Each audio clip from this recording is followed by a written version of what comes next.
morning everyone, welcome back to the channel. কেমন আছো তোমরা সবাই? আশা করি সবাই ভালো আছো, সুস্থ আছো। আমিও ভালো আছি। আজকে আমি একটা ব্রেকফাস্ট রেসিপি নিয়ে এসেছি। এটা আমার মেয়ের অল টাইম ফেভারিট। এটা একটা ভেরি সিম্পল রেসিপি, আমরা সবাই বাড়িতে বানিয়ে থাকি। আমার বাড়িতেও কোয়াইট অফটেন হয়, স্পেশালি অন সানডেজ। তো আজকে যেটা আমি বানাবো, যে রেসিপিটা বানাবো সেটার নাম হচ্ছে চিকেন স্যান্ডউইচ। সো কী কী ইনগ্রিডিয়েন্টস লাগবে সেটা আমি আগে শেয়ার করে দেবো। যেটা সব থেকে foremost and most primary ingredient সেটা হচ্ছে ব্রেড। আমি ব্রাউন ব্রেড ইউজ করছি, বিকজ আমরা ব্রাউন ব্রেডই বাড়িতে খাই। আপনারা চাইলে হোয়াইট ব্রেডও ইউজ করতে পারেন। তার সঙ্গে বয়েল করা, আগে আমি নুন দিয়ে আর গোলমরিচ দিয়ে চিকেনটাকে বয়েল করে রেখেছি, শ্রেডেড বয়েলড চিকেন। তার সঙ্গে মজারেলা চিজ, যেটা গ্রেট করে রাখা হয়েছে। লাগছে আমার ক্যাপসিকাম, এর মধ্যে হচ্ছে পেঁয়াজ আর garlic, onion and garlic, minced garlic আর চপড অনিয়ন্স। এটা বাটার। আর এইটাতে একটা সস, যেটা স্যান্ডউইচের বেসটা তৈরি করবে, সেটা আমি করেছি। এর মধ্যে কেচাপ, টমেটো কেচাপ আর মেয়োনিজ আমি একসঙ্গে মিক্স করে রেখে দিয়েছি। এটা আমার স্যান্ডউইচের বেসটা ক্রিয়েট করবে, মানে স্যান্ডউইচের উপরে যে পেস্টটা আমি দেবো সেটা এটা দিয়ে হবে। It's mayonnaise and tomato ketchup. তো এই হচ্ছে, তার সঙ্গে লাগবে আমার নুন আর গোলমরিচ, সেটা এখানে নেই, বাট আমি টাইম মতন ওটা অ্যাড করে দেবো। তো এই হচ্ছে আমার চিকেন স্যান্ডউইচের major ingredient. So let's get started. গ্যাসটা আমি অন করে নিয়েছি। এবার এই কড়াইটার মধ্যে আমি চিকেনটাকে একটু হালকা স্টার করে নেব, একটু কুক করে নেব। তার জন্য আমি একটু অ্যাড করবো অল্প করে হোয়াইট অয়েল। আমি ইভেনলি ডিস্ট্রিবিউট করে নেব কড়াইতে।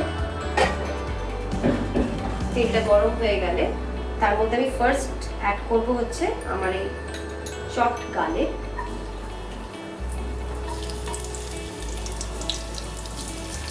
ফ্লেমটা একটু আস্তে করে দিতে হবে, যাতে গার্লিকটা বার্ন আউট না হয়ে যায়।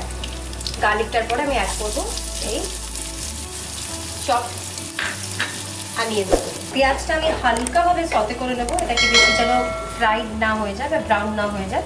ক্রাঞ্চি জিনিসটা থাকতে হবে অনিয়ন্সের। তারপরে আমি এর মধ্যে অ্যাড করে দেবো চপড ক্যাপসিকাম। সব ভেজিটেবলস দিয়ে আমি বেশি নাড়াবো না, বেশিক্ষণ আমি কুক করবো না, যাতে ওই ক্রাঞ্চিনেসটা, ক্রিস্পনেসটা যেন ভেজিটেবলে মানে থাকে।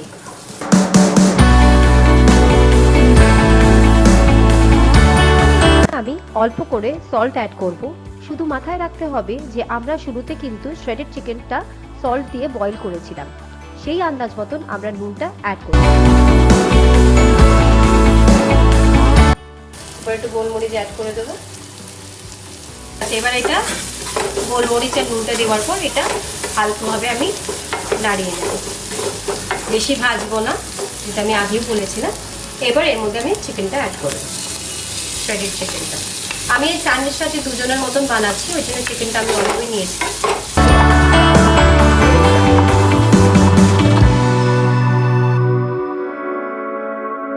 একটুখানি হালকা চিকেনটা কুক করে নেব। চিকেনটা অলরেডি কুকড আছে, বয়েলড শ্রেডেড চিকেন। এটা জাস্ট একটু নাড়িয়ে নেব।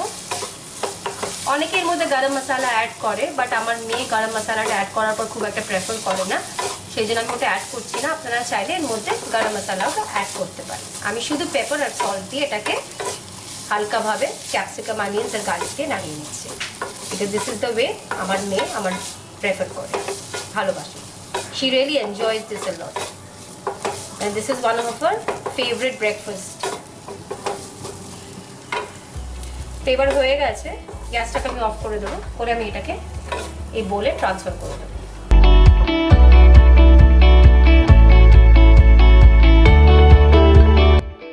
সো চিকেনটা আমি এই বোলে ট্রান্সফার করে নিয়েছি। এবার আমি স্যান্ডউইচটা প্রিপেয়ার করব। স্যান্ডউইচটা প্রিপেয়ার করার জন্য এই যে মেয়োনিজ আর কেচাপের যে মিক্সটা ছিল, সেটা আমি আগে এর মধ্যে অ্যাড করে দেবো।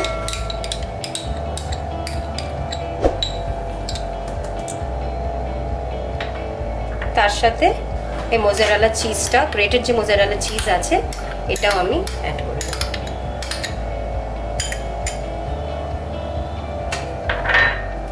করে এবার আমি এই চিকেনের যে মিক্সচারটা, এটার সঙ্গে মেয়োনিজ, কেচাপ আর এই চিজটা ভালো করে মিক্স করে নেব। আমরা নর্মাল চিজ স্লাইসও অ্যাড করতে পারি, বাট মোজারেলা চিজ অ্যাড করলে কি হয়, একটা ইলাস্টিসিটি আসে, যেটা বাচ্চারা খুব এনজয় করে।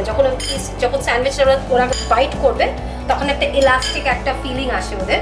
দেখতেও পাওয়া যায়, যেটা বাচ্চারা আমার মনে হয় খুব এনজয় করে, যেটা আমার মেয়ে খুব এনজয় করে, সেই জন্য আমি মজারেলা চিজটা দিই। আদারওয়াইজ নর্মাল চিজ স্লাইস দিয়েও করা যায়, মানে আপনি এটার মধ্যে অ্যাড করলেন না চিজ, আপনি মিক্সচারটার মধ্যে টমেটো আর মেয়োনিজ, কেচাপ আর মেয়োনিজ অ্যাড করার পর তারপরে এই মিক্সচারটাকে স্যান্ডউইচে ট্রান্সফার করার পর তার উপর একটা চিজ স্লাইস দিয়েও করা যায়, সেটাও আমি করি মাঝে মাঝে। তো এবার এই মিক্সচার যেটা বানিয়েছি এটা আমি এর উপরে ইভেনলি ডিস্ট্রিবিউট করে দেবো।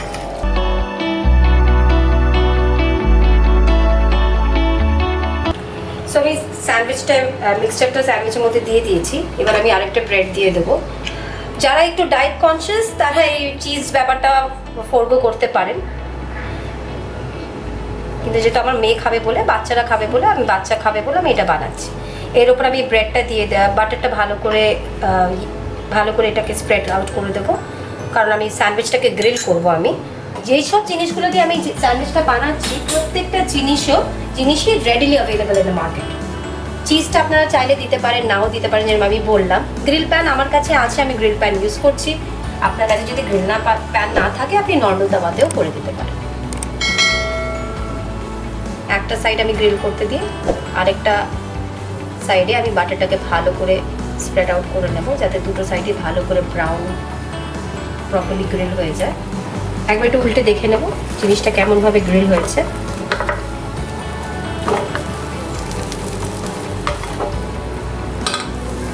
আর একটু গ্রিল হবে। ব্রেডের এই সাইডটা সুন্দর প্রপারলি গ্রিল হয়ে গেছে। এবার আমি আরেকটা সাইড গ্রিল করে নিচ্ছি। দুটো সাইড ভালো করে ব্রাউন হয়ে গেলে আমি ব্রেডটাকে নামিয়ে নেব। এবার আমার চিকেন স্যান্ডউইচ তৈরি, এটাকে আমি কেটে সার্ভ করব। সো ফ্রেন্ডস, দেখলেন তো কত ইজিলি একটা হেলদি অ্যান্ড টেস্টি ব্রেকফাস্ট বানানো যায় বাড়িতেই। আজকাল food delivery is at a finger tips, but বাইরের খাবার এই প্যান্ডেমিক সিচুয়েশনের মধ্যে অনেকেই অ্যাভয়েড করছি আমরা, স্পেশালি বাচ্চাদের জন্য। বাড়িতেই এমন খাবার বানিয়ে দিলে বাইরের খাবার ইচ্ছেটাও অনেকটাই কমে যায়। আমার মেয়ের তো কিছুটা হলেও ওর আউটসাইড ফুডের আর্জটা কম করতে পেরেছে। আর শুধু ছোটরা কেন, আমার হাজব্যান্ডও ভালো রকম এনজয় করে এই চিকেন স্যান্ডউইচটা। আপনারা প্লিজ ট্রাই করুন আর কমেন্ট করে জানান কেমন লাগলো। যদি ভিডিওটা ভালো লেগে থাকে প্লিজ একটা লাইক করে দেবেন আর বন্ধুদের সাথে শেয়ারও করবেন। এত তাড়াহুড়োর মধ্যে আমার মেয়ের জন্য আমি যা যা বানাতে পারি আমি সবটাই শেয়ার করব আপনাদের সাথে। So signing off for the day. আবার পরের ব্লগে দেখা হবে আর একটা ইজি অ্যান্ড টেস্টি কোনো রেসিপি নিয়ে। ততক্ষণ সবাই please do take care and be healthy. Thank you.